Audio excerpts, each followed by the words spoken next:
You just mentioned like the group of people coming together. I want to talk a little bit about what's the right composition of people for such an ideation session. And is it better to do it face to face, like have a physical room around you with a physical whiteboard, or do you think it's better to do these things remotely where people can log in digitally and you can create digital post-its and that kind of stuff? So what do you think is the best way forward for that? There are really pros and cons to both. I mean, you can do face-to-face, you can do remote, you can do a hybrid model where you could start a program face-to-face, continue remotely, and meet up again, which I think is actually a very great option because you get the best of both worlds. Face-to-face is very exhausting. It's like a burst of energy. You lock yourself in a room for a day or two, but you get it done. And obviously, you get that momentum, that chemistry that is very hard to replicate remotely. The problem is, obviously, it's expensive.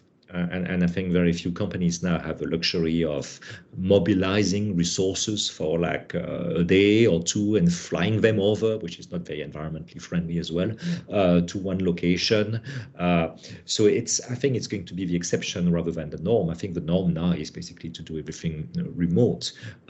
So we do miss the energy, we miss the enthusiasm, the small talks that have a big impact when you're face to face, when you're physically together.